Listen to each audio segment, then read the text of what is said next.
அனைவருக்கும் வணக்கம். ராஜராஜ சோழன் பூர்வீக ஊர், அவங்க தாத்தா பிறந்த ஊர், தாத்தாவுக்கு தாத்தா பிறந்த ஊர் எது என்று யாருக்காச்சும் தெரியுமா? கல்வெட்டில் கண்டுபிடிக்கப்பட்ட ஊர் அத்திகுளம் என்னும் கிராமம். அத்திகுளம் என்னும் கிராமத்தில்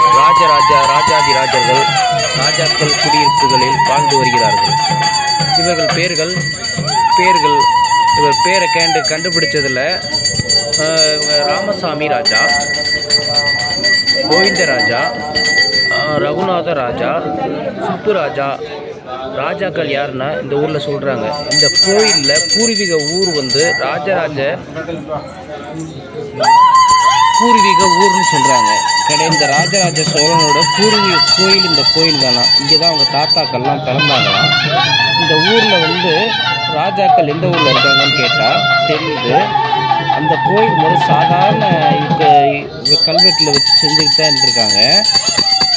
இப்போ தான் அவங்க அந்த பூஜையை அவங்க பண்ணுறாங்க. இதை ராஜராஜனோட தாத்தாக்கள் வழிபட்ட கோயில். இவங்க பேர்லாம் ராஜாக்கள், ராஜா ரகுநாத ராஜா, கோவிந்தராஜா, இப்போ ராஜாக்கள் இவங்க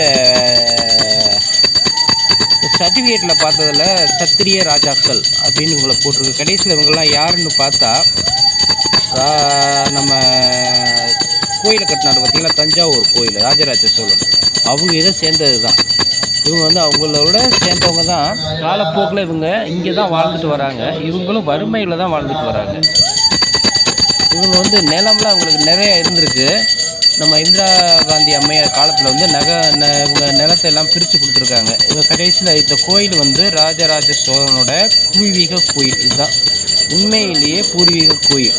இந்த ஊர் வந்து அத்திகுளம் என்ற ஒரு கிராமத்தில் இவங்கெல்லாம் வசித்து வராங்க. இவங்கெல்லாம் வெளியூரில் இருக்காங்க. டாக்டர், வக்கீல் இது மாதிரி இருக்காங்க. இவங்க சொந்தக்காரங்க பூரா இது நம்ம கண்டுபிடிச்சதில் நாலூர்ன்ற ஊரில் ஒரு வீடு இருக்குது. அத்திகுளம் இப்போ இருக்க 2 வீடு இருக்குது. கோலவெள்ளி என்ற ஊரில் இப்போ அந்த ஊரே அவங்க சொந்தமாக இருக்குது. இப்போ ஒரு வீடு தான் இருக்குது. இப்போ நிறையா ஊரில் இப்போ ஆவியூர்ன்ற ஒரு வீடு தான்.